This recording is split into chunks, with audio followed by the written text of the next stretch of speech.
All right, welcome to the second episode of the Ohio State of Mind. Thank you. I want to give a big shout out to my buddy here, Nate Atkins, who hosts the Around the Gridiron podcast. Very active writer on Bears Wire, part of USA Today Sports Network. And we were just bullshitting for, 2 hours straight on our old days of playing for one of the shittiest college programs of all time. And you can listen to Nate summarize some of that on his last episode, right, on Around the Gridiron. But we're going to break down each Ohio State prospect, where we think they're going to land. Nate is I would say he is a bona fide draft expert. The thing I love about his Sky Reports is he comes at it from a player's point of view. Like he doesn't, he uses some analytics, not too much. I really like what he has to say. We disagree about very few things. So I respect his opinion, and I'm a little biased, so I need it. I need someone to come down on me. Another reason why I invited Nate on the show today is because his last podcast, again, Around the Gridiron, I thought that they were flat out disrespectful about the talent of the Ohio State wide receivers, and we're going to talk about that today. So Nate, I want to kick it off to you, man. How you want to start? What do you want to talk about? I feel like I walked into Hornet's nest here. We are on Around the Gridiron, me and Austin. And yes, I did. If you want to hear about a team losing by 70 points and ESPN calling in to ask, hey, are you guys actually losing by 70 points? I talk about all that. I'll probably kick it off with the wide receivers, but just let me know what did we say that's got you, so worked up about your guys there? It was more Austin than you. I felt like you were more flexible on it. I can't remember exactly what you said. You said something about a lot of Bears fans are wanting you guys to take Ohio State or take wide receivers. And you kind of said, I don't know if any Ohio State, or I don't know if any wide receiver is worth that pick. It's such a Freudian slip that instead of wide receiver, I keep saying Ohio State because I believe that those two guys would be perfect matches in Chicago. That's why I keep accidentally saying that. But then Austin said that he doesn't believe that any of the wide receivers are even worth a first-round pick in a typical draft. He said that some are going to go in the first round just purely based off of need, but he didn't really see any impact players like a Jamar Chase, like a Julio Jones, like an AJ Green. And I disagree with that entirely. I think Garrett Wilson is one of the best wide receivers I've ever seen with my eyes. Like, it's just the way he moves with the ball after the catch, how versatile he is, being able to play in the slot, being able to play on the outside, his physical presence against smaller defensive backs, his quickness in the slot, his physicality when blocking, which is so important in the NFL. It's such an underrated trait that he has. His shiftiness and his sharpness when he cuts. I just think he is the total package at wide receiver. I think that he can make a similar impact to Jamar Chase. I think that you can make a strong argument that he is a better prospect than Jamar Chase. Jamar Chase struggled off the line. I think that people forget that some of the ups and downs, he didn't really have a whole lot of downs, but some of the flaws in his game, because he did set out that last year, and he had such a great year against with the Bengals, that still people forget the drawbacks to his game. I think Garrett Wilson has a very similar profile, if not even better, because of his versatility and how electric he is off the line. He's just a physical presence, and I love him to death, dude. I love him to death. I can tell. Yeah. Shit. Garrett Wilson. So, Garrett Wilson's probably the guy to talk about first. I think he's going to be the first one off the board. I think in some of the things that I've just kind of mocked out there, I think he goes to the Falcons. I think that's, you put him and Kyle Pitts together with Marcus Mariota, Lord willing, you got something. Look, I like him too, right? I think he's fast. I think he's explosive, to use all those buzzwords. But what I think I like about him is ran a 4.3 at the combine. He ran a 4.3 at the combine. Just want to remind you of that. I think what I like about him, right, is you get him the ball in space and he makes guys miss. At least he's going to make it the first guy miss. The knock I have on him, I think, is, and I hate to say this about guys, I just think he's more athlete than receiver right now, right? Like kind of in the mold. Not that these guys are the same, but just to use a name, like kind of like a Deebo Samuel, where it's like really good athlete, okay wide receiver, but a guy that you want to make sure you're getting him the ball. That's kind of how I look at him. I think he does well. I think he's fun, right? I think you put the ball in his hands. You've already hit it. He's explosive. He does a lot of stuff. But I think some of the places I've seen him struggle, I wonder sometimes about beating press coverage. So, that strength off the line. And then again, just some of the routes don't look as crisp, seeing him run them. But all of that, I mean, we had the talk pre-show. Guy runs a 4.3. I've seen him do good things at Ohio State. We could figure out the route running and all that other stuff later. You know what I mean? Like, it's not like he doesn't know how to run a route. It's just they're not as perfect as you would like to see. You know what I mean? So I guess my biggest issue with Wilson coming into the last season was that he had a few concentration drops, pretty ugly concentration drops 2 years ago. I feel like he cleaned a lot of that up. I think that one of his bigger issues is that he weighed in at the combine at 183, and I believe that was him trying to gain weight. So that would be probably my biggest issue, is that he's a little slight, and you want your number one wide receiver to be a little bit bigger. He did crack the 6 foot mark, so I'm not going to call him short, but that 183 is a little concerning. It's probably why he gets pressed so easy. But I didn't see that. I saw him be pressed constantly. I think a big reason why Jameson Williams transferred is because they did want to move Garrett Wilson from the slot to the outside. Now, a matter of fact, if anybody dealt with more press, it was him over Chris Olave, because they had Garrett Wilson lined up a split end and Chris Olave as the flanker more often. So that I feel like that was something that he thrived at.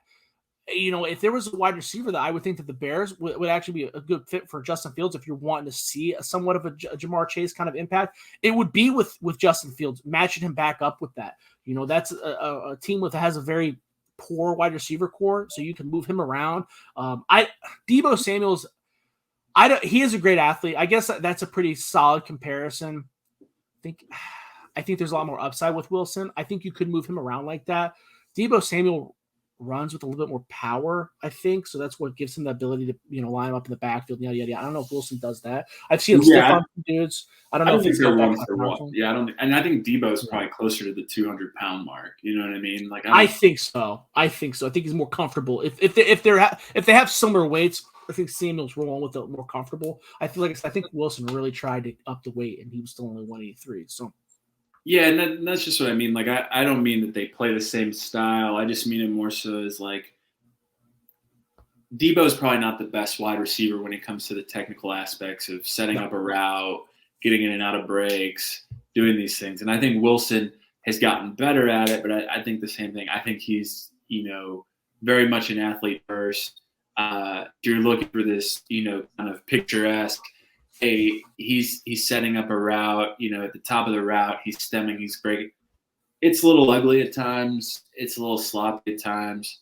But the kid flies. I mean, 4.3 is huge. And for his size, I've only watched a few highlights. Like, he really can get up and get like a 50-50 ball for a guy that's 6 foot.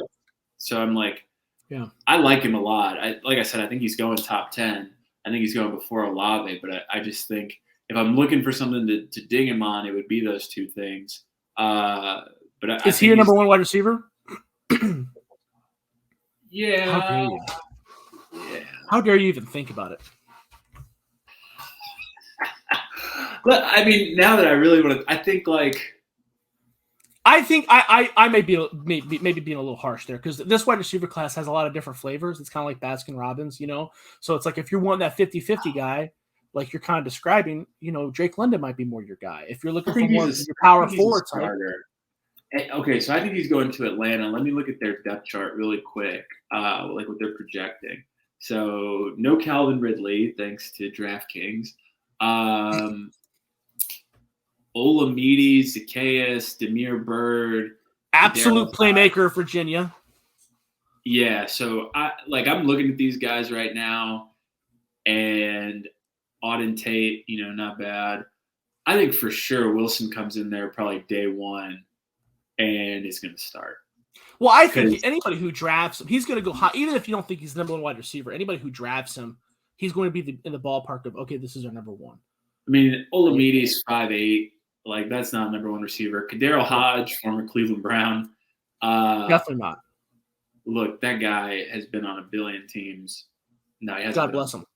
Hasn't been on a billion teams, but I'm like, he's his fourth year in the league. He's got 400 career receiving yards. That's not a starter. Damiere Byrd bounced around a bit. So, yeah, dude, I look at it and I'm like, you draft Wilson, he starts day one, probably over those three guys. And so he's wide receiver one there, no question. So, yeah, he's a starter. So who you got next on your Buckeye list, your Buckeye big board? Next would be Olave. Like, I think he's the absolute opposite of Garrett Wilson in the sense of, like, if you're looking for a receiver that knows how to run a route, if you're looking for a guy that knows how to set up a DB, if you're looking for a guy that is just like a tactician at wide receiver, Olave is the guy. I think what Olave kind of struggles with is, again, he feels a little small. And when I watch him block, I mean, he's a wide receiver, but it just looks bad. Like, it just doesn't look like he's really interested in blocking. It doesn't really look like he can block. Like, but again, that's getting ticky-tack. But I think he's the next guy off the board. I think he goes, let me look at my notes, Green Bay. I think I got him at 20. First round, though?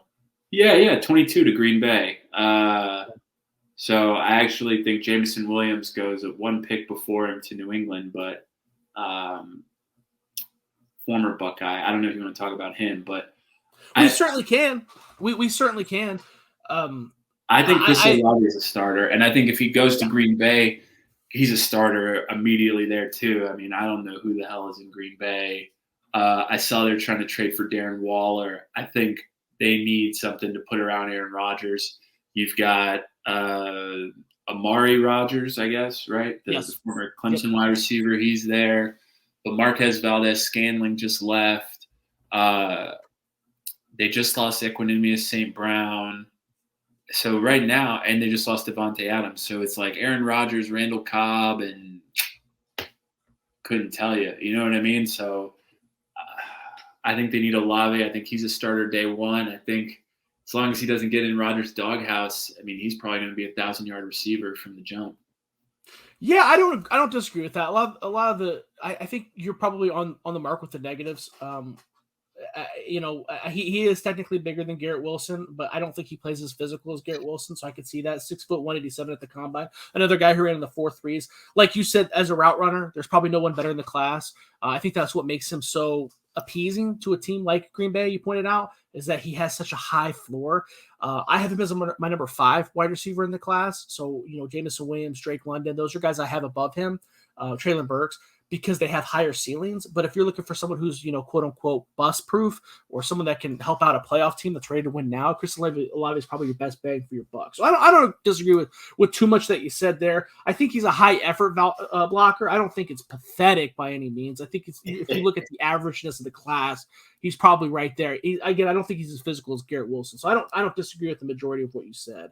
So yeah, and look, I mean, again, coming at it from a player's perspective, you're not drafting a wide receiver to block. You know what I mean? No, you're not. Part of me hates hearing about how, you know what I mean? Oh, look at how involved this wide receiver is in the run game. It's like, I'm drafting to catch the ball. You know what I mean? So that's fair. So who's the next Buckeye? You want to talk about Jameson Williams? Is that what you said? We can, but I'll keep it to Buckeyes and we'll come back around him. I think Rucker is the guy. I got no problem talking about Jameson. I mean, he got his degree from Ohio State. He was there for 3 years. I'm higher on him. I'm higher on him than I am at Olave, just based off his pure speed. But I am lower on him than Wilson. I think that's one of the reasons why he left. I think Jackson Smith and Jigba is one of the reasons why he left. I think he kind of saw the writing on the wall. He only started 2 games at Ohio State, and I think he only had like 4 receptions. So I don't know what happened at Alabama, but something clicked there. I think that maybe he, was able to do some things that he wasn't given the opportunity to at Ohio State. He probably, I would have loved to see the wide receiver core of Olave, Wilson, and Williams. That would have been great. But I think the thing that you see most from these Ohio State wide receivers is that they're so well coached. Brian Hartline, I think he's proven his worth as a receivers coach, because the most unique thing that all 3 of these wide receivers do compared to the rest of the receiving class is that they find the defensive back's blind spot. and it's crazy beautiful. You can see it with Wilson. Wilson does, and that's why I like him as more of a route runner than you do, because I do think he has some nuance, maybe not as in the crispness and the marks like Olave does or finding the zone, but he knows how to manipulate defensive back, right? One of his most stellar routes is that he runs a comeback or a hook, whatever you want to call it, and he basically blows by the defensive back to the point where he's behind him. The defensive back can't see him anymore. Puts his arm on the defensive back shoulder, gives him a light nudge, like, okay, I'm going deep, I'm going up for this ball, and then he just stops and comes back for it. That was kind of his bread and butter play, and I thought, and William, the reason I bring it up with the Jameson Williams conversation is because Williams does it a lot too, and he was just so fast in the SEC. You could see him do that a lot, and he did it a lot on crossers too, where he would just kind of get in the blind spot and then sit and then boom. And I think that goes to say, I think that has more to do with the Ohio State coaching with Brian Hartline there and how masterful he's been. But I do think that gives these guys a higher floor than most of these wide receivers that come in with a more raw skill set or route tree, whatever you want to call it. I'll give you that. I think, I'll keep it brief on Williams since he is the technical Alabama guy, I guess now. I just think he's a home run hitter, man. We'll see what that knee looks like.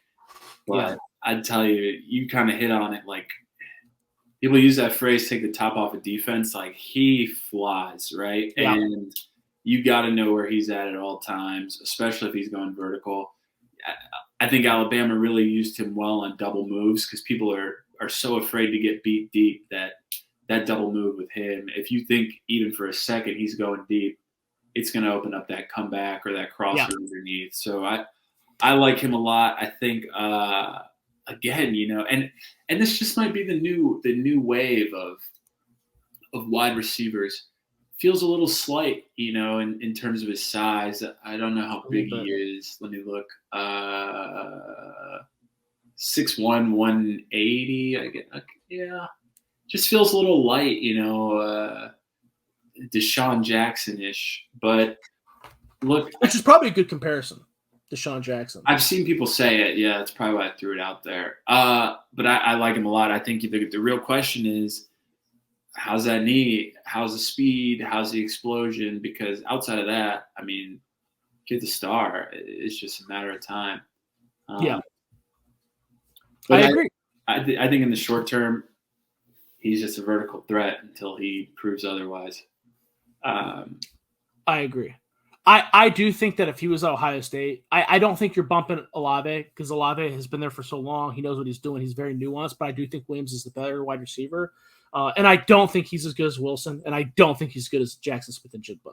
Yeah, well, that's the hard part. Yeah, and Jigba coming on really put Williams in a tough spot. Who's probably better than all of them. Yeah, guy's a monster too. But just insane. That'll be next year's show, I guess. I mean, that performance he put on in the Rose Bowl is just dude is a monster. But the next guy I want to talk about is probably Jeremy Rucker, who I think is probably the best tight end in the draft. Interesting. Yeah, I think he's the number one tight end in the draft because I think he gives you both. I think he's a blocker and I think he's a wide receiver. I know people like Dulcich. I know people like Cole Turner. I know people like Jelani, blanking on the last name, out of Virginia. But yeah, when I look at Rucker, I just see an NFL caliber tight end, right? If you want to put this guy kind of in line and have him block, he can do that. Like I've watched him block some strong defensive ends. And I think, he's good in a crowd. He can catch passes against linebackers. I think he gets good leverage on routes. Again, he's not a game breaker. He's not like a Darren Waller former wide receiver guy, but I think he's a guy that if you put the ball in his hands, he's reliable. I think he's more of your old school tight end type of guy, like which I'm okay with. I think to compare him to a guy on the Bears, I think he's better than, but I think he's like a Cole Kmet, like, you know what I mean? Kind of that safety valve, and you can get him the ball. Yeah, I don't have a problem with that. You're actually higher on Jamie Rucker than I am. I do think that I rate him as my number 3 tight end. I think Trey Mcbride from Colorado State and Jalen Weidemeyer from Texas A&M are maybe guys that have more of that it factor that you were kind of referencing as far as, beating somebody, a defense down the seam that Rucker maybe lacks. But when I say lacks, the interesting part about his profile is the Ohio State offense doesn't use the tight end. They flat out don't use the tight end. And I think that I don't know if that's, you're supposed to scout a player off of what he can do, not necessarily what he can't do, right? We don't know if he can do it or not, right? We know that he's an elite blocker. We saw him, everybody's seen that highlight go viral where he basically stonewalls George Karlaftis, who's going to be a first-round pick, right? And he did that all year long. So I think that, and, there's such a growth period for tight ends. You mentioned Cole Kmet and David Njoku with the Cleveland Browns, right? They have to get used to that NFL because there's a lot of pressure there. You have to be able to block. I think he skips all that. I think he can see the field faster. I wouldn't be surprised if he slipped into the first round. Again, he's my number 3 tight end, but based off everything you're saying, I think we're in agreement. There's some potential there for him to be a number 1 tight end and be very, very reliable and play at a very high level. Yeah, I like him, and I like him more than Weidemeyer, who it's funny because when you turn on the tape, Weidemeyer looks pretty good, but then I guess I'm trying to pull it up. I think he tested super poor. He did. Really pathetically, actually. Yeah. Yeah, so I don't know what happened there, but yeah, so just a lot of Texas A&M guys in general I'm seeing are kind of falling. But yeah, I like Rucker. Next guy is and where do I think Rucker's going? I think Rucker's like a 3rd round guy. So I could see he's kind of a flyer because you don't know what someone's going to see, right? I could see him. 3rd round seems kind of deep to me. I think because I do think he's a day 1 starter, so I would be surprised if he falls out of the 2nd round. But again, I could see. I don't know. He's kind of a wild card there. Yeah, we'll see. Yeah, I think he's 3rd, but next guy who I also think is going in the 3rd round, who we talked about, is Nicholas Petite Ferrer. I don't know. I think he kind of fits on like the Colts or a team like that. I like him. I think he's long. He's 6'5". I think he's explosive. If you're looking for zone run, I think he's got that great first step and kind of jumps guys. You know what I mean? So he does a really great job jumping defensive linemen to get the edge on them. He's great again to the 2nd level. I think he's really aggressive. I think he finishes his blocks. I think he does all the things that you look for in a lineman. I think, again, if I'm trying to critique him, I think sometimes he can get a little off balance. I don't know how strong his base is at times, which is weird to say. And I don't know what that is, but there's just times where he just doesn't look as stout as he could be on some blocks. But I think that's just a technique thing. But overall, I think he's a good tackle. He doesn't get the love that some of these other guys are getting, but I think he's a solid starter. I think he could play for a long time. Yeah, he's another kind of wild card guy. I gave him a 1st round grade. I don't think he goes in the 1st round. For anybody that knows me, has been following me for a while, they know that I grade like I might love generously. So, just because I gave him a 1st round grade doesn't mean he's going to go in the 1st round. He might go in the 2nd round. He like you said, 6'5", 315. This is a guy that was a former 4-star, 5-star recruit. He kind of waited his turn in line. He was such a good athlete that they decided to move Thayer Munford, who's an All-American, out of a tackle, 2-time first-team All-Big Ten, the 2 years prior offensive tackle, and they moved him to guard to make room for Petite Ferrer at left tackle.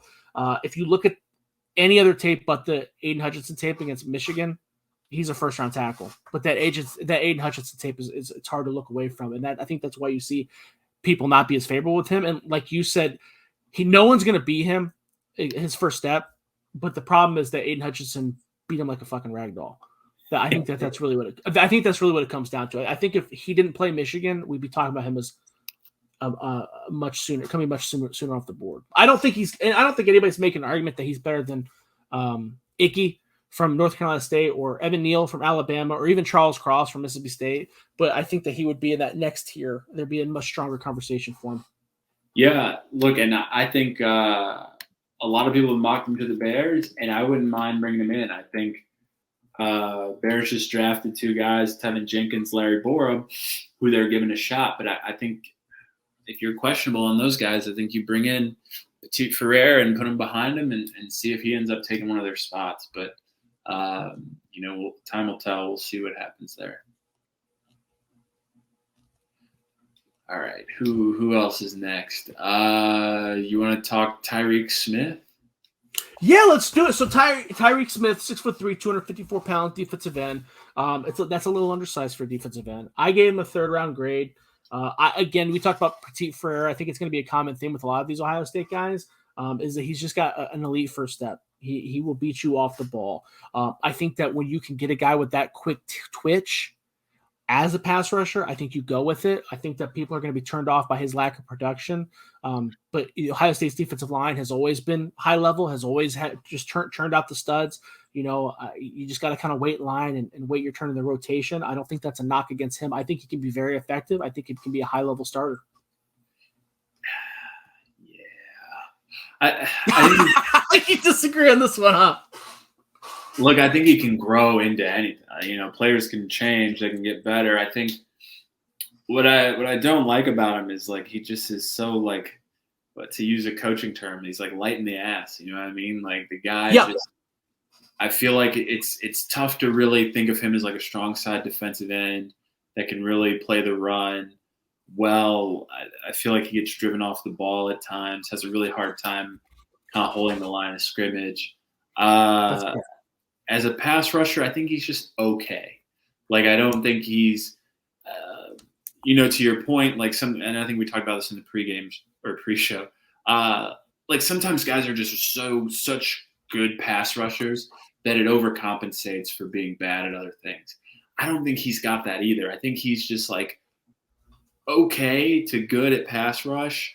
I think he's bad at runs, like run defense. And I think he's small. I think he's like a 4th round, 5th round guy. Wow. Yeah, I think he's going lower. But again, that's really not too. I say wow, but that's really not too far. I said 3rd round, and like I said, I grade generously. So we're kind of on the same page, right? Like he's not. I'm not going to be pounding the table for him in the 3rd round either. So I don't think we're really. I said wow, but I don't think we're too far off. And I think that, you know what I mean? Maybe he goes 3rd, late round, but I think maybe there's a team that likes him. I think also it's one of those things where maybe if you just need depth, right? Like if you don't necessarily need a guy to play right away or be a starter and you can let him kind of learn, I feel like it'd be a great situation to put him behind a guy, let him learn, figure it out. But I don't know that I would draft him thinking, hey, I've got a guy that I can even use right away. You know what I mean? Like, again, because he doesn't have that significant pass rush skill that it's not even like, hey, for a guy that I was thinking of for the Bears, Sam Williams out of Ole Miss, and just saying, hey, Sam Williams out of Ole Miss, he's got a lot of stuff bad about his game, but he is a phenomenal pass rusher. So at worst, you could put some pass rush packages in and say, all right, just go get the quarterback. But I don't think you have that in Tyreek. I think you have a guy that's, it's funny, talking about guys like this is the kind of guy that could probably play like 8-9 years, you know what I mean? And just never really be a household name. Like, I guess that's kind of how I look at him. And that's fair. I don't disagree with any of that. You're talking about a 3rd round pick, right? I think he's got the potential to be a starter in the NFL. I view him as I view his ceiling as higher than you do. I think that he can make an impact as a rookie. I do think he's a better pass rusher than his production indicates because he is explosive. He's got a decent bend, and I think those things are rarer than people think, especially when you talk about the 3rd or 4th round like we're talking about. Sam Williams is on a different level, though. I'm not comparing it, but Sam Williams is also going to go I gave him he's a tier above. Yeah. I think he's going to go significantly higher than Tyreek. So that's why I agree with pretty much everything you're saying. I think if you look at Tyric Smith's tier, you're looking at guys like D'Angelo Malone from Western Kentucky, who's another guy that, to use your term, is a little bit light in the ass, right? Or DeMarvin Leal from Texas A&M, who's the opposite, who maybe isn't the electric pass rusher, but is a guy that you can play at defensive tackle or defensive end. So that's kind of the tier that I'm looking at. I agree with you that Sam Williams is probably, if I had to pick between the two, I'm taking Sam Williams. Yeah. No, I agree. you. We're on the same page. I think, we can talk, and I'm kind of thinking about him and how I'm having him stacked up on the list here. I think next would be, Dyer Munford. Good player. I think that's all I really got. Like, good player. I think moving him to guard was probably the best move for him. Again, I think he's good. Similar to what I was saying about Petite Ferrer. I mean, for that zone run scheme, he's great at getting in front of guys. Good at getting to that next level. Like you said, he was an All-American. Started for 4 years at left tackle, I think. So it's just like he's got the skill set to play both. I think he's just better on the inside, a little lower risk. And I think what probably helps him is he's got the athleticism needed to play tackle, and he'll have a significant advantage on the inside now versus maybe his athleticism doesn't provide as much of an advantage going up against, the Bosa's of the world, the, Brian Burns's, whatever the star pass rushers are, versus now you put him on the interior. I mean, you got Aaron Donald, but, you got very few really strong inside pass rushers. So I think that'll probably help him out. So what round do you view him as? Or where do you see him? 4th, 5th. I think he's going somewhere around there. So I'm much higher on Thayer Munford. I think Thayer Munford's a guy that's going to sneak up there. I think he had a piss poor combine, but he had a really good pro day. Like you said, he started 3 years at left tackle before moving down to guard. And he played left tackle at a very, very high level. Big boy, 6'6", 328. No one is bashing his size at either tackle or guard. Matter of fact, the guy his size at guard is a huge plus. The guy with his length at guard is a huge plus. I don't think he has the athleticism to hang at tackle. I think that's one of the reasons why they moved him to guard. That being said, for a guard, I think he has great athleticism. And again, I think that the best trait that he has is that he's just a big body with great length, and he does a good job of keeping those defenders at bay. And he played it. And last season, I don't think Ohio State made the appropriate decision moving him to guard. I think he was much smoother, much more comfortable at tackle. With that said, he got better as the year went on. So I do think that there is a slight chance that we could see his name called relatively early. I gave him a first-round grade for a guard. I feel like there have been interior offensive linemen that have been worse than him drafted in the first round. But it wouldn't surprise me if he was taken in the second round. You're talking about a guy that has over 40 career starts, was 3-time All Big Ten, and has played at left tackle and left guard at a very high level. To me, that's kind of a plug-and-play guy. Yeah, I don't disagree. I think, probably before this recent year was a guy teams probably would take in the first round. I think that's kind of crazy. But I think, I'm seeing a lot of people put him kind of 4th round. So I think I'm kind of putting him there. As I think about where teams are and some of the names I would put ahead of him, I guess I just see him falling there. But look, it gets kind of choppy, Teams view guys a different way, you know what I mean? So, well, he's a niche guy too, right? Because you have to find. So you had that first tier of elite guards: Kenyon Green from Texas A&M, Darian Kennard from Kentucky, Zion Johnson from Boston College. He's not up there. Those guys have all played guard at a very high level for a very long time. Yeah. You have to find a team that's willing to be like, okay, we need a guy who can both play and be a swing guy, right? Someone who a team like Cincinnati. Their offensive line sucks. This is a guy that may not be the best guard or may not be the best tackle on the board, but he's like the second best of both. So You know what I mean? And if a team like that sees him on the board, they might be willing to roll the dice. So I get what you're saying. It would not be unreasonable to have him go in the 4th or 5th round. I totally get that. But I think if the right team falls in love with him for the right reasons, we could hear his name called a lot earlier. Yeah, no, I'm with you. I think there's a good chance for it. And this is where it just starts to get dicey. And then, you know what I mean? Once you start to get out of some of the 1st and 2nd round guys, you really don't know where guys are going to fall. You don't know who's going to slip, and then that's going to push guys further, or you know what I mean? So, again, I think he's kind of in that range. I think the next guy I'm looking at on my list is Haskell Garrett. Again, I like him as a player, you know what I mean? I just like how he looks. I like the way he plays, but I think he's another one of these guys could end up having a long career but never really make a splash, right? Like the type of guy that's like, I think he's a 2 deep guy. I think he's going to play 3 tech. I know Ohio State had him play 1 and 3.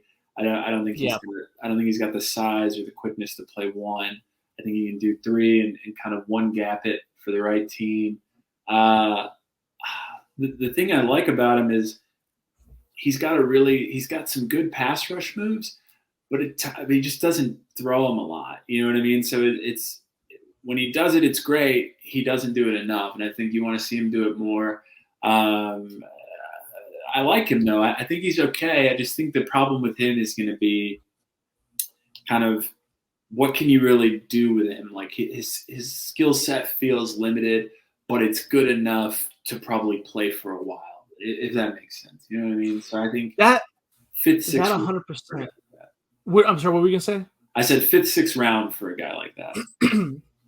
We're saying the same thing. I'm a little bit higher, but again, I'm going to be, you nailed it on the head with Haskell Garrett. Haskell Garrett, he's kind of like the opposite of Tommy Togiai last year. Last year, everybody was saying Tommy Togiai's got a great anchor. He's super strong. He's the strongest guy in the class, but he's not quick. Haskell Garrett's the exact opposite. You mentioned that you don't think he's quick enough. I think that's where he thrives. I think he's got an elite first step. I think he's a great penetrator. I think he's extremely quick. I don't think he plays with a whole lot of anchor. I know he measured it at 6'2", 300 pounds at the combine. I think to use your term that I'm now loving, he's a little light in the ass for a 300-pounder. I was shocked that he weighed in at that much because he does get pushed around. I think that you made a good point with his pass rushing moves. You described it eloquently with it seems like he's got a plan and he has very active hands. Sometimes it flat out doesn't work, right? So, yeah. I mean, I give him an A for effort, but in the NFL, that's not what you want in a starter, right? But like you said, that's going to be a guy that provides good depth. I gave him a 4th-round grade. This is a guy that I think can stick in the league for a long time. I think if he has to be your starter, I don't think he's a liability, but it's probably somebody that, you don't want to be your starter. If that makes sense. Yeah, no, I agree with you. And I think he plays for. I think it's a guy that plays for a while. Former 4-star recruit from Bishop Gorman, went undefeated in high school. Missed some time last year because he got shot in the face. So he does get some bonus points for being a good teammate. Fighting back from there. My God, is that inspirational? Good guy, nice guy, great guy. He's going to be in the elite league for a long time. Just might not be a star. Yeah, getting shot in the face. Good grief, man. Yeah. Breaking up a fight too. Breaking up a fight. Was like, hey guys, let's all calm down. Okay. I was gonna say maybe I got some questions about who he's hanging out with. This last guy, man, it's funny. Master T, honestly, and this is gonna make me look bad because you called me an expert. Didn't even know he was entering the NFL draft. Like, thought he was just like done so. I saw him on Twitter the other day, like tweeting, and I thought, I wonder what he's doing now that his like career is over. You know what I mean? So very, very funny to me to see that this guy is like in the NFL, or trying to make the NFL. Like I don't really have a lot to say about Master Teague. I think physically, guy looks like a running back. He's had a lot of injuries. 1st-round draft pick on name alone. I mean, hell of a name. But Master Teague the third. Yeah, I mean, killer name. But I think J.K. Dobbins beat him out. Trey Sermon beat him out. Okay, those are some pretty good fucking backs, dude. Yeah, so I'm looking at it. That's like saying Mark Ingram lost out to Trent Richardson. Okay. Yeah, but that's allowed. I'm looking at it from that standpoint of like those guys beat him out, and he was supposed to be the guy, right? Like he lost those reps to those guys, but he was supposed to be the starter. I don't. Not over Sermon. He was supposed to be the starter over Sermon. There's some debate to that. So Dobbins was always supposed to be the gun. When they got Sermon, they knew the expectations were very high for Sermon. He took over.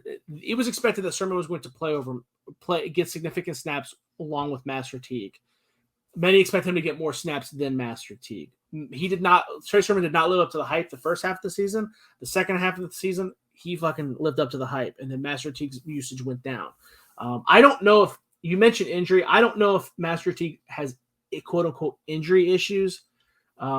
It's just more he like your better. Your other summary was better. If there was a good back, his usage went down, and it didn't feel like Ohio State tried to give him the ball. They didn't try to feed him the rock. They didn't try to incorporate him back in the offense. I would say last year was probably more concerning. Trey Sermon was a really good receiver out of the backfield. J.K. Dobbins is flat out special. But last year, Travion Henderson is special too, 5-star running back. Everybody knew it. Yeah. But Mayan Williams is kind of the same style of running back, and they just decided to give him the ball more than Master Teague. So that's definitely like and that to me just flag. says like he's just kind of a guy. Like that's why I was like, oh yeah, like I hope he's doing good stuff now that his career's over. But obviously it's not. But I pulled up his stats and I'm like, okay, 67 carries, 350 yards, 4 touchdowns, 100 carries, 500 yards, 8 touchdowns the year before, 100 carries, 800. I mean, 2019 looks like, he's setting up for a breakout year. And then 2020, he goes backwards. 2021, he goes even further. Yeah. Back. Yeah. That's the concerning part. That's the production. I don't like to talk about with Tyric Smith. I can make excuses. Right? Like the production wasn't there because the Ohio State, the way they run their defensive line, that's how it goes. Would I like the production to be a little bit higher? Yeah. But it's not like Chase Young and Joey Bosa. Well, no, Chase Young put up the stats, but Joey Bosa and Nick Bosa, it wasn't like they lit up the stat sheet, right? Sometimes that's how it goes. When you're facing double teams and you're doing this, you're doing that. Defensive line's a little different. Master Teague at running back, I can't really make an excuse for that. He flat out didn't get the carries. I'm kind of surprised he declared too. If it was me, I probably would have transferred to a smaller school, like North Carolina or something like that, and got my fair share. No, went to a place where I would have got the lead back and got my stats. But and I raised his draft stock a bit. You know what I mean? Like I think that's the biggest thing is like, look, I mean the kid at Alabama went through a similar thing, right? Brian Robinson got there, a lot of really superstar backs. He gets pushed down the depth chart. Wrote it out. I mean, he's pretty good. But with Teague, I just look at it like once Sermon came in and beat him out for the spot, and don't get me wrong, Sermon was cruising in those. That was great. Northwestern. And he was drafted in the 3rd round. Yeah. But it's like he annihilated Northwestern, I think, in that Big Ten game. Yeah. And then Clemson. Yeah. So it's like when if that was me, right, writing's on the wall, I got to get out of here. But he stayed probably because Sermon left for the draft, and then this year when he's supposed to be the guy, he's not the guy. Gets even less yards, less touches.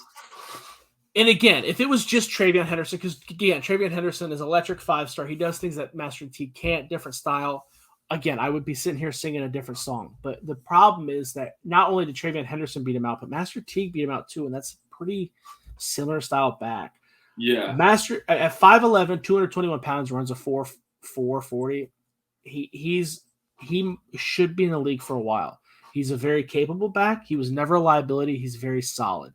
I think that he can have a very solid NFL career. I understand why he left early. I wouldn't have, but I think he might have hit his. I don't think he left early. He's a redshirt senior. He had the COVID year on the table. Oh, I get what you're saying. Yeah, I apologize. You are correct. Technically, he left. Now that's probably why he left, right? Do I really want to take a COVID year? I got my degree. I've kind of reached my ceiling. It's not. I mean, because this stuff. Even if he would have went to, let's say, North Carolina and been 1,500 yard rusher, we'd probably still be sitting here saying the same thing, right?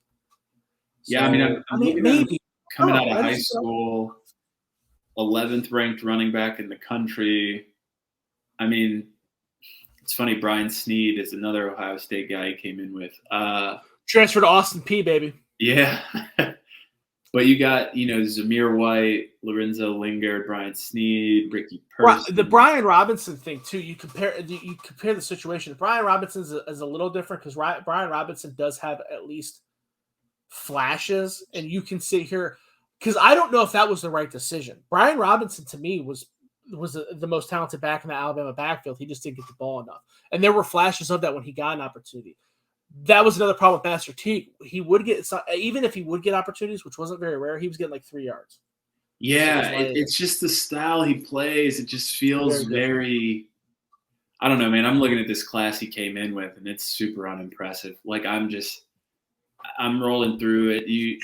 These running backs just aren't impressive. I mean, you talked about the guy transferring to Austin P, but you got Dameon Pierce at Florida, I guess, and then some of these other names, Marquise Stepp. I mean, that guy's transferred so many times. Obviously, the bell cow of this class is going to be Kenneth Walker the third. Breece Hall is going to be right there. Isaiah Spiller is going to be right there. I love everything about Kenneth Walker, man. I think, again, right? You talk about running backs dead. I mean, he single-handedly carried Michigan State in some games. Hell yeah, he did. He did. I like Kenneth Walker a lot, and I said it to somebody on Twitter. I'm like, dude, if this is 10 years ago, 20 years ago, Kenneth Walker, top 10 pick, right? Well, I don't know about that. I really don't know about that because he can't catch the ball in the backfield. Even 10, 20 years ago, I mean, guys still caught, Robert Smith in 1993. That guy, he caught the ball. Cadillac Williams. Cadillac Williams is a pretty decent receiver, wasn't he? Was he? I don't know. I thought Ronnie Brown was the receiving speed threat, and Cadillac was like the between the tackles guy. But I think that they were both decent out of the backfield as receivers. Were they? Okay. I don't know. I can't remember. That's a while ago. But that's what I'm saying. Like, if we're in that era of thinking, we're like the old frickin' Chris Perry. Was he the Wisconsin running back? Or Michigan running back? Chris Perry went to Michigan. He was drafted in the first round by the Bengals, yeah. Yeah, the guy, back when it was like, let's give this guy 42 carries a game type of stuff. Like, I could see that. I think that Kenneth, he's my number one running back. I gave him a second round grade. All right. If Chris Perry went 23rd overall, Kenneth Walker would go at least first round. Man. You think Chris Perry was better than what Kenneth Walker is now? No, I didn't say that. I think that he's not as smooth as he ran a goddamn 4.3 out at the combine.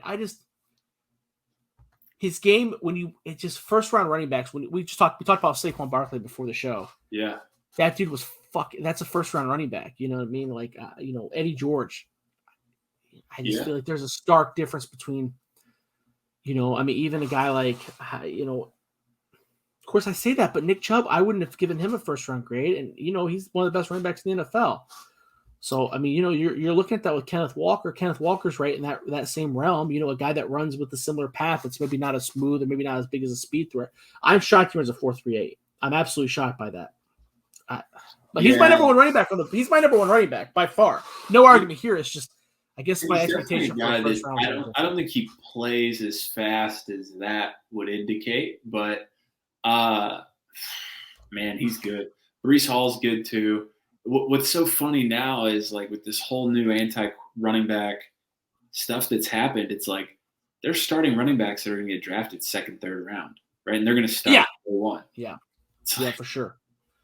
Master Teague is not one of those, but there are guys out there like that. Like, yeah, man, I don't know. You might be right. You might be right about the Kenneth Walker thing. 10 years ago, he might have been a first round pick. It's hard for me to say. I feel like Breece Hall too. Maybe I'd put him in there. I don't know. Breece Hall's got. Maybe he's in the same echelon. It's just the first round running back. I'm just trying to think, but I don't know. I'll tell you. Like Zeke Elliott, Zeke Elliott's tape compared to Kenneth Walker. Like, you ain't sniffing it. You're not sniffing it. Night and day. Yeah, and that's a first round running back. You know what I mean? Like, but again, that's what. But am I picking out outliers because they went number 5 overall? Because you're talking about 10 years ago, is he going to be picked 20th? Yeah. Let me see. Lewis McGahee. Yeah. Did any other running backs go in the draft with Zeke? That's what I'm trying to see. In the first round, I can say okay. What round do you have Master Teague in?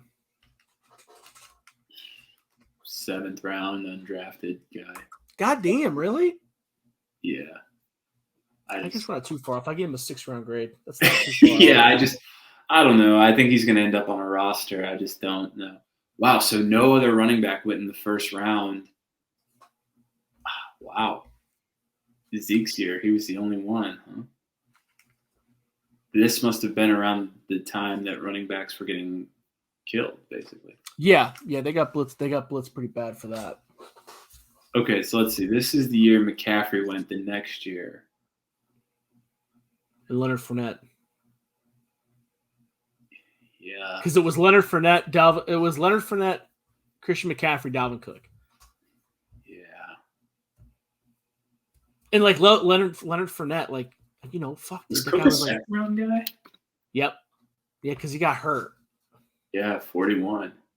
Yeah, he was hurt. Yeah, I mean, shit. If this is the new era, right? Dalvin Cook's going 41. Yeah, Kenneth Walker's not going first round. I don't think so. But I mean, because he's probably on the same level as Dalvin Cook with their college tape, but he's not on the same level as Leonard Fournette and Christian McCaffrey, their college tape, right? No, but where did I think he went 3rd round. I was going to say, where did the kid that came after Fournette go, who I loved a lot, and he's like out of the league. Darius Geis? Yeah. I think he's in jail. Yeah, he's not in jail because I saw him do a Zoom talking about Haskins and playing together on the Redskins because I think they came in together. This is my Darius Geis helmet. Oh, sick. I was at a shop and the dude he had like a $5 sticker on there. This was right after he got in trouble. And I said, "Is that really $5?" And he's like, "Yeah." I'm like, "I'll take that." And he's like, "You know what he did, right?" I was like, "I said I'll take it."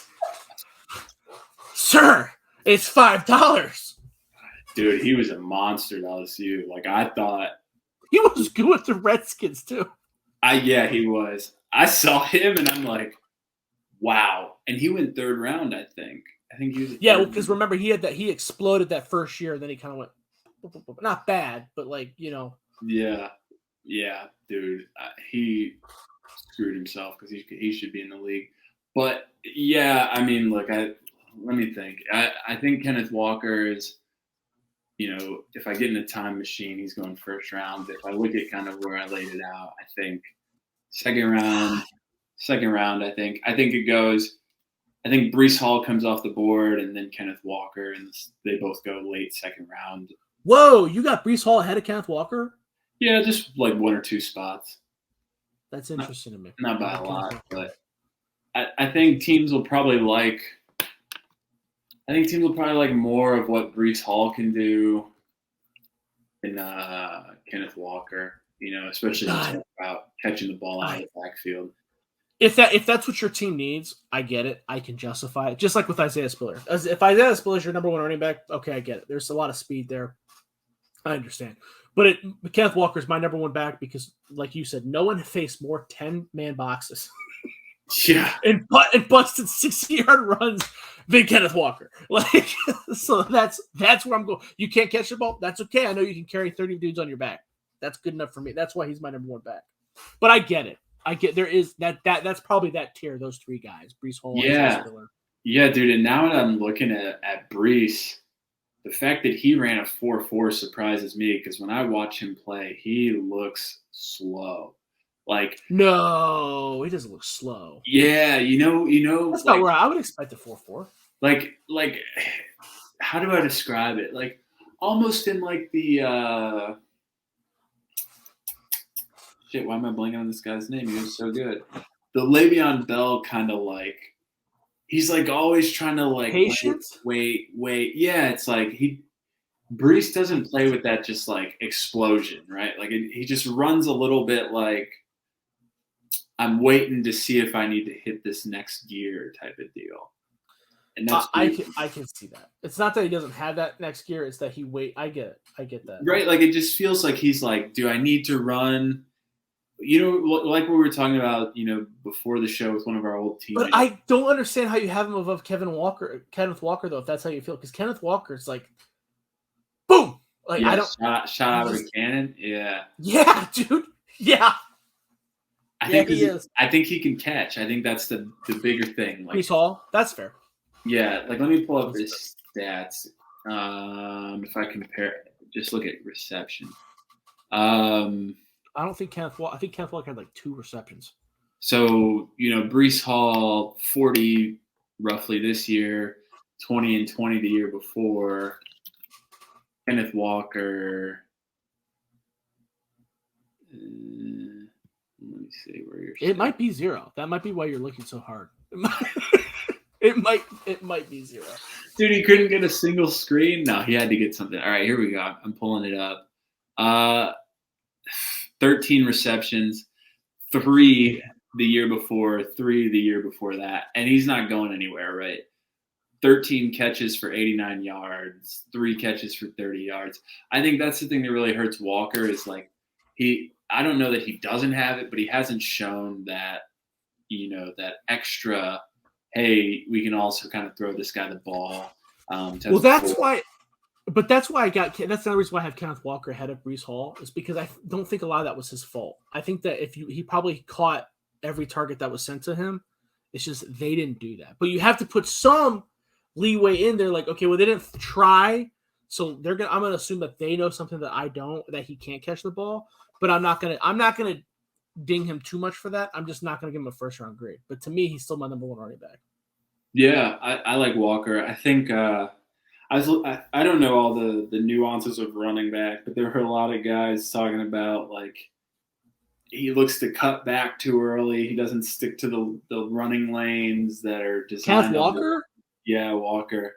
But I'm just like, I don't know if I noticed that. I'll have to go back and double check. I think it's what makes him great. It's just like, dude, he finds space. Like, that's the one thing I didn't like, and people used to hammer Trent Richardson for it, is like some guys can be too methodical and just say, okay, I'm running this track. Well, Trent Richardson's problem was that he couldn't find the hole. I disagree with the cutback thing. I don't think I can't find.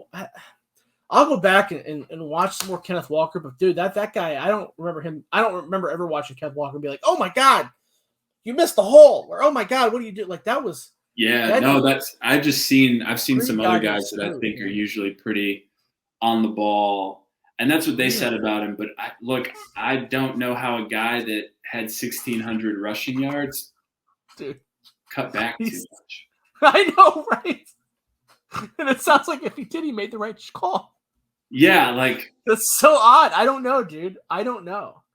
Well, I just and I don't know how much he's cutting it back. So there's this run. There's not even a cutback that comes to mind. I'm watching this one against Miami. Here, if you go to YouTube, I know this is going to be great for the listeners, and you go to Kenneth Walker Heisman highlights. At the 22nd mark, he's got this run against Miami where he hits the hole and gets into space, and he cuts outside, then he cuts back inside, then he cuts back inside. It just looks like what a guy should be doing in space. Like I don't know. I'm not mad at it. You know what I mean? I'm not thinking him for that shit. If you're gaining yards, no, I'm not doing that. And if you look at the next run against Michigan, right, he breaks it outside and just keeps kind of pressing outside. But I like the way he plays. I don't give a shit about all that other stuff. Yeah, I don't think I'm gonna be able to be convinced to bump him. You can tell me, like, if someone takes Breece Hall or Isaiah Spiller over him, I'm not gonna be like shaking my fist. But that's not. If I was a GM, that's not how I would go. Yeah, and I'm just like, look, the guy gets yards, he gets touchdowns. Give me that all day. So I would love to see him on a team. I just don't know where, but I don't know. I would also just randomly thought of this. Would love to see the Bears trade David Montgomery for a draft pick if they could do that. That'd be sweet.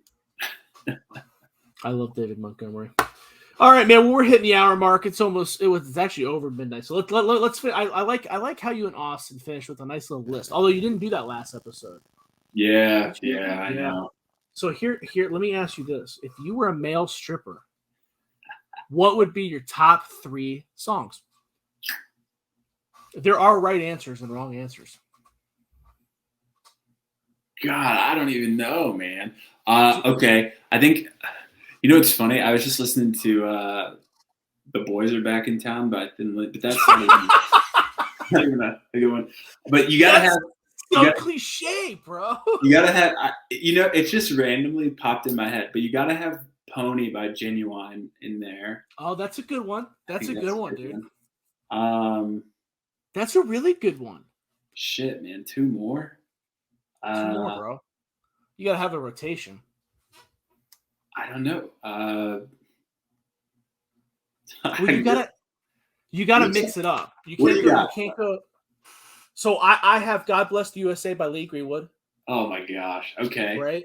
Yeah, because I would come out with like a your denim vest. Yeah, that's your yeah, exactly. A denim vest and like a American flag G-string, perhaps. And that's it gets the crowd going. Yeah. And then "All-Star" by Smash Mouth. Okay. That's my faster pace. I'm picking it up. Yeah. I'm really gyrating now. And then slow it down with "Trading Places" by Usher. Oh, "Trading Places" is good. Okay, so all right, I got "Pony." That's a little slow, and then I gotta ramp it up. So maybe some. Ramp it up. So you know what I mean? Like you kind of like lull them in. Maybe some Guns N' Roses. Throw something in there. Oh, you know what? You know what I hear? I hear a lot. I used to hear a lot at the strip club. "Panama" by Van Halen. Oh, yeah, that's dude. a good one. Mm-hmm. That's a hell of a line. You know what I used to hear a lot at the strip club? Yeah. Panama would be a good one. It's funny. I'm trying to think back to like what at my bachelor party what the stripper was dancing to, but like I can't. Nothing really comes to mind. Okay, so I got two. Dude, I used to live right next to a gentleman's club, and they had this older woman. We would go there constantly, and they had this one woman, dude. I swear to God, she looked like Terry Bradshaw, bro. And she would come out, dude, and she would just gyrate to "Panama" by Van Halen, and she looked exactly like Terry Bradshaw, like in the face, dude. It was amazing. It was amazing, dude. I had to see it. I was like, dude, that's Terry Bradshaw. Gosh, I guess so. I need one more. All right, so I came out slow. We ramp it up with "Panama." Then I need like a closer. Shit, man. You don't think about this stuff? It's just what I think about when I'm taking a dump. Dude, this is hilarious. Maybe I'll close with like You can do Kid Rock. There's a lot of good Kid Rock songs, but they're not really like. I don't know. I'm trying to think what you could shake your junk to. I'm thinking something about like Pitbull. I'm thinking I close it with like a Pitbull song. Oh, Mr. Worldwide? Yeah, Mr. Worldwide. All right, let me see. Pitbull strip club songs. Did you Google that? That's on your Google history now, forever? Yeah, I'm about to search it right now. I don't know. This says T-Pain Pitbull's song is the strip club song of the year. Do you remember the Venga Boys? Yeah. You can. What? Now I gotta find. What's this song that? Oh, you know it's a good one. "Popo's Out, bro," by Kevin Federline. Oh, "Hey Baby, Drop It to the Floor." That's the Pitbull T-Pain song. That's the closer right there. I don't remember that song. Oh, here I'll play. Will we get copyrighted? I think if we play like a short snippet. I don't think enough people listen that we have to worry about. I agree. I had a whopping like 2 clicks last week. Dude, Austin was like, "How many people do you think listen to our podcast?" I'm like, 5. I don't know. I don't think that's true. I think you probably get quite a few Spotify. Check this out. Oh yeah. That's a good one, dude. It's all about the rhythm, bro. That's the opener, dude. Yeah. That's the opener. Open with this. Open with that. Then all right, so we'll move it around. We'll open with that. We'll close with "Pony" by Genuine. We'll do that. Yep. "Panama," "Pony" for the closer. Yeah, because you're revving up like a roller coaster, dude. That's what it's all about. That's a good one, dude. That's a really good one. I like that. No, it's not as patriotic as mine. No, it's not. God bless America. I'm gonna throw that at Austin next week and see what he does. Maybe, dude, we should bring you on. We should bring you on and have you tee it up for him. I bet you he'll freak. He won't have anything good. He won't know how to answer. Yeah, I don't think he will. He'll say something like he comes. Where'd he go to school at? Carmel. I want to say. I for some reason I was thinking he went to like some private school. Like he was going to say like Beethoven or something for his strip club music. But no, he went to. He went to a large big school. Dude, how about when he's so. I love him, but when I'm like, what are you doing with your rookie money? And he's like, probably buying some stocks or something. I know. Fucking stocks, man. Cool podcast, Austin. Yeah. That's what the people want to hear. Tell us which stocks. Then you were talking about Bitcoin, and he was like, "Oh, I invest in Bitcoin." I'm like, "I bet you do, bro. Yeah. I bet you're all over that shit, dude." Austin is like the sensible guy. Just like when I'm like, dude, if I'm getting drafted, he's so. If I'm getting drafted 7th round, I'm fucking out of the house. I'm like, I'm not sitting around waiting. Like, just shoot me a text, man. Like, I don't. Yeah. And he's like, no, you want to be there. He's like, you definitely want to be like aware of what's going on. I'm like, nah. Yeah. No, dude. No. I'm gonna be at the Gentleman's Club. That's where I'm gonna be. I'm gonna be at the Gentleman's Club. That's my name on the screen right there. Yeah. Dude, if I'm picking like what's Mr. Irrelevant? What pick is that? Like, it's the very last pick. It changes every year because of all the comp picks. Yeah. Last year it was, or no, that was whatever. Last year it was 259.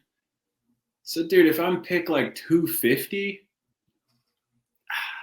I'm not sitting by the TV. Like, I know dudes who sat through the entire draft and didn't get drafted. Sat through the entire goddamn thing. But they say, I don't know if this is something they tell me just so they can make themselves feel better. But they always say that once it hits the 6th round, your agent says, "Okay, now you got to pray not to get drafted." They never do. They're always like, "No, man, fuck you, I don't want to get drafted." But the agent calls them and says, "Listen, we don't want to get drafted now. This is a good thing because now you get to pick your own team." And the 7th round money and undrafted free agent money are the exact same, sometimes even more. I guess. I don't know. I'm not smart enough to understand what's Austin's guaranteed. saying too, you can sign some like fully guaranteed undrafted free agent deals too, depending on. That's my understanding too. I don't know. He would be. I'm sure he understands all that. I don't. I'm terrible. I'm a terrible capologist. But I do love when you guys talk. You can tell that you guys both played football and both have a better understanding for the game, because people that don't have an understanding always speak in absolutes, right? But people that have experience around football, they're like Jedis. They don't speak in absolutes. You know what I mean? Like, and that and sometimes it makes for like a terrible, like you and I kind of did it sometimes. Like, with Tyric Smith, we were both like, he could be good. Yeah. You never know, man. You never know. Yeah, exactly. There's some things I like, but there's also some things I don't like. Like you're not sure about that. But sometimes you and Austin, what was it last week? I can't remember, but you guys were both basically just going, maybe. Yeah. I'm like, what's going on, dude? It was so funny. I mean, you guys were saying stuff, but it was like, no, I get you, dude. I do the same thing on Twitter when I'm talking about guys like. So he could be good. That's what I said. But that's how it is, dude. That's what I said about Mooney. Like, I'm like, dude, everybody's talking all this shit about Mooney and how great he is. And I'm like, look, I don't think he's a top 20 guy. I'm like, could he make that leap next year? Yeah. Maybe. But right now, I don't think he's that guy. And so, like, I never want to, again, coming from the player aspect of it, I never want to undermine the work a guy's putting in, the development a guy can make, that. When the gap is so small, dude. Yeah. The gap is so fucking small. I mean, we talked about there was only a couple dudes on our team that were able to get a check playing football. So that's not a good example. You and I didn't play with a whole lot, but we played against a few guys who did, right? We got to see it in person, and the gap, some of those guys were like, really? That guy? Yeah. You know what I mean? It's that small. So and then, the higher level you go, the smaller the gap is. You never know, dude. You never fucking know. But you're right. No, we do a lot of that. But again, but people like the Stephen A. Smiths and the whatever of the world, not to just single a name out. I try to avoid that. Oh, no, but that's exactly who does that shit. But people love that. Like, they want you to be like, this guy sucks. You're watching everybody do it with Baker right now, right? Yeah. The amount of people that wanted to say Baker's the best quarterback Cleveland's had since Bernie Kosar to now the people saying he's the worst quarterback in the NFL. It's the same goddamn people. It's Yeah. the same people, and no one cares. It's wild, dude. It's wild. Yeah. It's like that all the time. And there's just so many variables. There's so many variables, and a lot of people that say that kind of shit, they can't even name one starting offensive lineman. You know what I mean? Or like you see, like the Browns drafted James Hudson last year, who was a developmental offensive tackle from Cincinnati, and he had to start last year due to injury. And everyone's like, he sucks. He sucks. And it's like, dude, no, you don't understand how good that was. He was a developmental tackle taken in the 3rd round from an AAC school who didn't get absolutely destroyed his rookie season. That's a good thing. You know what I mean? Like, we don't have to sit here and talk about it in absolutes, like, oh, that guy sucks, that guy's great, that guy sucks, that guy's great. Most people are in that middle. Most guys are, that's just how it is. Most guys are in the middle. You know what I mean? Yeah, and that's one of the big things that I try to hammer home a lot, like with Tyric Smith, right? Like, just because a guy isn't going to be a Pro Bowl, All-Pro, whatever, doesn't mean this guy can't play for a long time and be a valuable member of a team. So, like, that was with my mock drafts. Like, I was naming guys, and people are like, oh, da, da, da. And I'm like, but this guy could play, right? Like, he could play and be on the team 5-6 years and make plays, and I think that's kind of the beauty. I know we're going to wrap here, but that's the beauty of like what New England did for so long was, they had some studs, but they also just had some guys, but those guys were reliable. You know what I mean? Like, yeah. Well, you see it at the NFL, a lot of college is I'm going to take the best guy I have. I'm going to give him the ball. I'm going to give him the ball in space, and I'm going to ride. I'm going to roll, right? I'm going to find the best athlete, and that guy's going to get the ball. And in the NFL, I'm going to find what this guy does really well, and I'm going to put him in a point that succeeds. And that's what Bill Belichick did really well with the Patriots, right? You saw it with Tom Brady. Tom Brady never had the strongest arm. He was never the most accurate. He was never the most athletic. But he was a team player. He understood the offense. He didn't disobey his coach. He was an intelligent player, and he constantly took pay cuts, right? So he was, he did everything else that you want in a quarterback, right?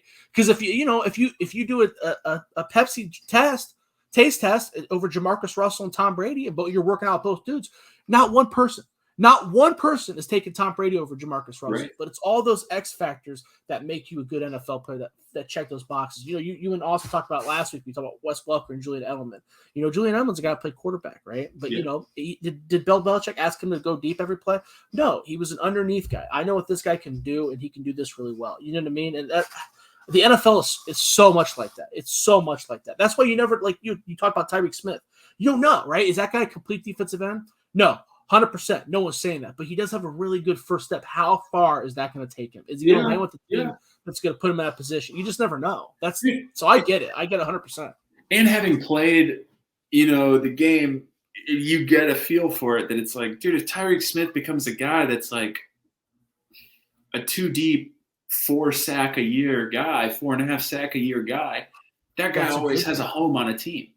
Yeah, exactly. Like, that guy's going to play for a long time. So it's like, he may never light up a stat sheet and be like, oh my God, this guy's Khalil Mack. But it's like, if he's productive in a 2-deep and also can rotate a little bit, sky's the limit. And maybe play a little special teams. I don't know. Right? It's like, there's so many ways for guys to find a home. And I think people get so caught up in the glamour of, I want every pick to be a home run, that it's like, sometimes you just want good players, man. Like, sometimes you just want good players. Yeah, so it's just like, if you can find a guy and you can find him that role, like that home, like, okay, I want this guy. I know that this guy does this really well. I know that he's going to be a good complementary option to this. Then there's nothing wrong with that. You don't have to go and get, we talked about tiers, right? We talked about Kenneth Walker and Breece Hall, right? I think Kenneth Walker's better. You think Breece Hall's better. It depends. There's so many variables for what you're looking for, when you're looking for, you know what I mean? It's just, a good example. It's the beauty of football, man. Yeah, a good example is, and I think we talked this before when you were doing the Browns stuff, Owusu Koromoa. I was like, guy's a stud player, but he's never going to win Rookie of the Year because he's not a sack monster. He's not an interception machine. He's just a good player. And the guy who wins it is a great player in Parsons, but he's very one-dimensional, right? He does one thing. Yeah. He sacks the quarterback. But those are the things that journalists love, fans love, because that's really easy for me to understand. Oh, this guy had 14 sacks. He must be really good. But to be on the other end and really understand advanced, like, wow, Jock is never out of place. He's a solid tackler. He's a great cover guy. He can do it all. That's really difficult, right? Because people can't quantify that in a way to see, like, wow, this guy might be the best player in this rookie class, but he didn't have 10 picks or he didn't have 10 sacks. And so it's like, I think he finished like 5th in the voting. So it's like, there's a lot of those guys that I think people miss on, and nothing you can do about it. You just got to live. You know what I mean? Like, those guys are getting paid. You know what I mean? Teams know their value. Teams pay them. Those guys make their money. I'm not crying for Jock, who's making tens of millions of dollars a year. Right. But there are players out there that probably don't get the look that they should from the media, because the media and the fans don't understand really what that person is adding to a defense or an offense. Yeah, you see it like we'll wrap up. I just want to add in the USFL stuff, because I watch a lot of USFL. Everybody bashes the quarterbacks, like, oh, they suck. That's what keeps these laced behind. It's like, dude, they don't suck. I mean, you look at a guy like Shea Patterson. For every 10 balls Shea Patterson throws, 2 of them are NFL caliber, beautiful, accurate throws. But the problem is those other 8 are fucking horrendous, right? But it's like you can see it, right there, and that's how a lot of those guys are, man. You just never know. You have to be able to take those. That's the key to the NFL. Can you take that glimpse, that 20%, and make it 70%? And some guys can do it, some guys can't. Yeah, I got to check it out. My father-in-law sent me some like link. Are they doing like a Hard Knocks for the USFL or something like that? Like that? Oh, yeah. It's called United by Football. And Davion Smith, who's the former running back from Michigan, got cut because he asked for a pizza instead of a salad. I saw that on Twitter. I was like, oh, jeez. But yeah, so I got to watch that. I got to plug into the USFL. I liked what I saw. I like that the guys are getting paid, which I think the AAF guys didn't. So that's they were supposed to. Yeah. They were supposed to. So I like it. And, to your point, I said this to my father-in-law, anyone who's really bashing the league and saying, the level of competition isn't the same.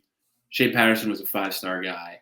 Most of those guys in that league are former bottom of an NFL roster or starters at a premier college program. So at worst, you're watching college football again, right? Like, dude, all those guys.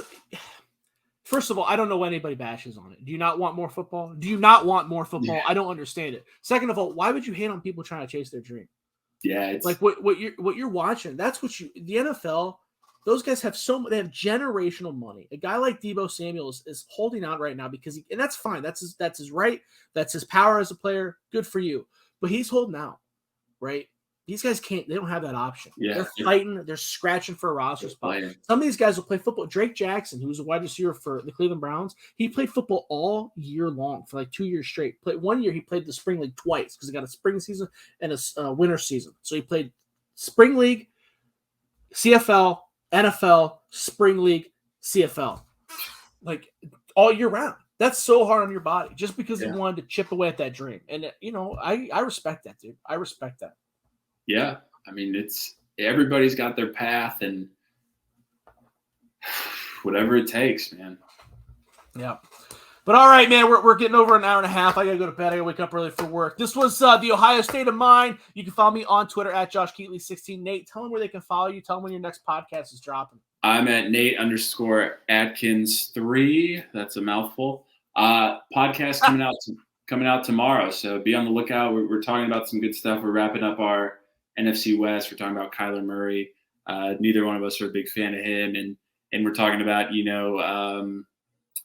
white guys getting mislabeled, not getting their due in terms of their raw athleticism. So we're on the lookout for the next white Randy Moss, and we don't want to see any more next Wes Welkers. You know what I mean? So. All right, we are out of here.